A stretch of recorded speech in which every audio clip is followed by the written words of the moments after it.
आखिर क्या चाहते हैं Russian president Vladimir Putin Ukraine से? कैसे शुरुआत हुई थी रशिया और यूक्रेन के वॉर की? 2014 में इनके बीच में क्या कॉन्फ्लिक्ट हुआ था? और इतना ही नहीं, ये डोबास्क रीजन क्या है, रिपब्लिक ऑफ क्रीमिया क्या है और इंडिया का क्या रोल है इस रशिया और यूक्रेन के वॉर में? तो आज हम इन्हीं सारे सवालों के जवाब जानेंगे हमारे आज के इस वीडियो में, जिसका टाइटल है everything about Russia and Ukraine conflict. तो सबसे पहले दोस्तों शुरुआत करते हैं उस दौर से जब यूक्रेन कभी एक रशिया का पार्ट हुआ करता था। यूक्रेन ही नहीं, लेकिन आज जो रशिया के आजू बाजू बाउंड्रीज में हमें छोटे छोटे देश नजर आते हैं मैप पे, वो एक समय में रशिया के ही पार्ट थे। लेकिन वर्ल्ड वॉर 2 के बाद कहिए इन सारे देशों ने इंडिपेंडेंट रहने का फैसला किया और ये सारे छोटे छोटे पार्ट टूट के रशिया से अलग हो गए और अपना खुद का एक कंट्री बनाया। अब व्लादिमीर पुतिन का ये कहना है कि ये सारे कंट्रीज हमारे ही पार्ट थे और वापस एक बार वो अपनी सोवियत यूनियन बनाना चाहते हैं। लेकिन सबसे पहले रशिया और यूक्रेन का वॉर शुरू कब हुआ था? तो दोस्तों ये बात है 2014 की, जब रशियन प्रेसिडेंट व्लादिमीर पुतिन के अनाउंसमेंट के द्वारा उनके मिलिट्री ने रिपब्लिक ऑफ क्रीमिया पे अपना कब्जा किया। लेकिन रिपब्लिक ऑफ क्रीमिया क्या है दोस्तों? ये जो आपको मैप दिखाई दे रहा है रिपब्लिक ऑफ क्रीमिया का, ये एक छोटा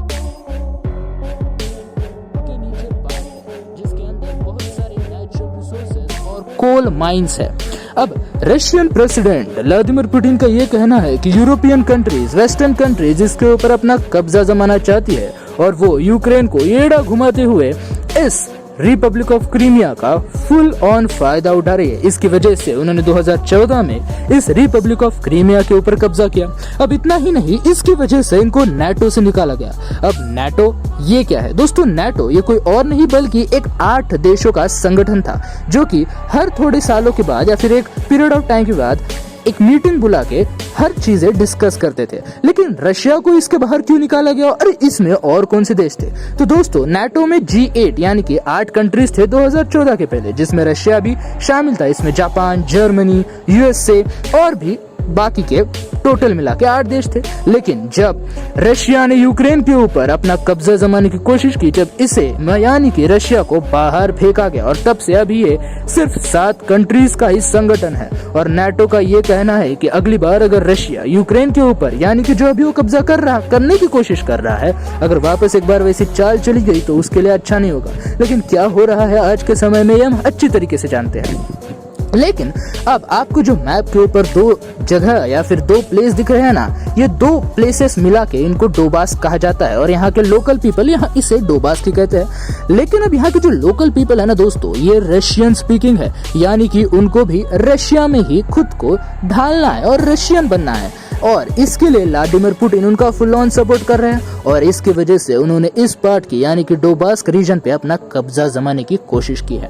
अब इतना ही नहीं, अगर अगली मैं बात करूं तो जो आप यहाँ पर यूक्रेन का जो मैप देख पा रहे हैं ना स्क्रीन के ऊपर, तो ये यूक्रेन के मैप दोनों एक यूरोपियन कंट्रीज और रशिया के बीच धसा हुआ है, यानी कि आधी उसकी पूरी बाउंड्री रशिया को टच करती है, जहां की आधी बाउंड्री यूरोप को टच करती है। और इसकी वजह से बहुत ही मेन और कॉन्फ्लिक्ट वाला स्पेस या फिर हम कह सकते हैं जगह बन जाती है, क्योंकि यूरोपियन कंट्रीज फुल ऑन फायदा उठाना चाहती है यूक्रेन को और रशिया चाहती है कि यूक्रेन उसके अंडर हो।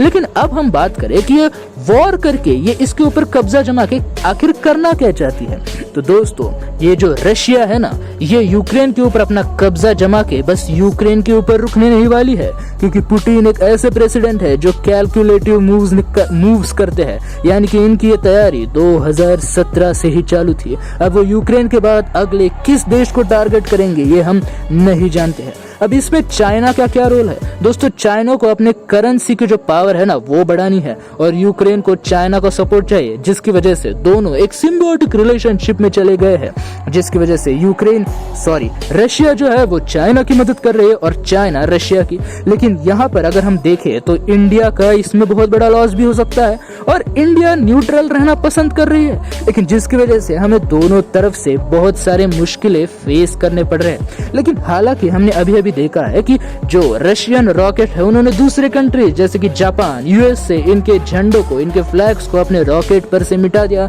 लेकिन इंडिया के फ्लैग को अभी भी उन्होंने रॉकेट पे जगह दी है। लेकिन ऐसा क्यों? ये इसलिए क्योंकि इंडिया एक बहुत इंपॉर्टेंट रोल प्ले करती है। और हाँ, उसने जो मीटिंग करी गई थी कि रशिया का साथ देंगे कि यूक्रेन का, तो उन्होंने रशिया की निंदा तो की, रशिया को बुरा तो कहा कि वो जो कर रही है वो गलत है, लेकिन उन्होंने उसके खिलाफ भी नहीं गई और न्यूट्रल रही, जिसकी वजह से जो रशियन प्रेसिडेंट है व्लादिमीर पुतिन, उन्होंने इंडिया का और हमारे मोदी जी का तारीफ भी किया। अब इतना ही नहीं बल्कि यूक्रेन इससे थोड़ी सी खफा हो गई और यूक्रेन के जो हम कह सकते हैं जो एक मिनिस्टर है, उन्होंने ये कहा कि अगर मोदी जी इसके अंदर कुछ बात करेंगे तो शायद ये जो वॉर है वो रुक सकती है। तो दोस्तों इतना ही नहीं बल्कि जो हमारे स्टूडेंट्स वहां पर फंसे हुए हैं वो अपने बस के ऊपर इंडियन फ्लैग लगा के आराम से वहां से आ रहे हैं और उनको कोई तकलीफ नहीं हो रही है, जो दिखाती है कि आज हमारा इंडियन कंट्री या फिर इंडिया का स्टेटस पूरे वर्ल्ड वाइड क्या है। और इतना ही नहीं बल्कि दूसरे कंट्री के लोग या फिर स्टूडेंट जैसे कि टर्किश हो गए या फिर पाकिस्तानी, हाँ दोस्तों,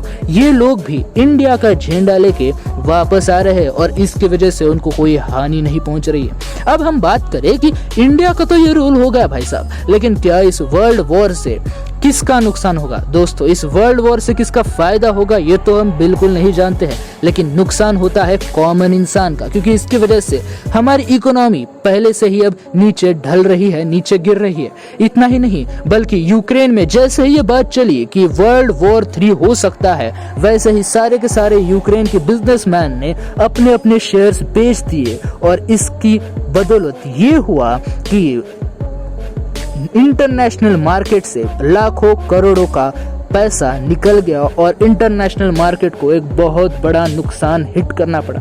अब जैसा कि हमें पता है कि रशिया और यूक्रेन का झगड़ा हो ही रहा है, लेकिन आपको क्या लगता है हमें किसे सपोर्ट करना चाहिए? क्योंकि यूक्रेन के आम आदमी या फिर आम लोगों का इसमें कोई गुनाह तो है ही नहीं और रशियन पीपल या फिर हम कह सकते हैं रशियन प्रेसिडेंट को इसके बारे में सोचना चाहिए या नहीं? अपनी राय कमेंट सेक्शन में जरूर बताइएगा। और हाँ, ऐसे ही मजेदार और नॉलेजेबल वीडियोस के लिए वीडियो को लाइक और चैनल को शेयर और सब्सक्राइब करना ना भूले। और हाँ, अगर आपको वीडियो पसंद आना तो एक लाइक और शेयर वापस एक बार कहता हूँ जरूर कर देना और सब्सक्राइब भी। तब तक के लिए बाय बाय, मिलते हैं आपसे अगले वीडियो में।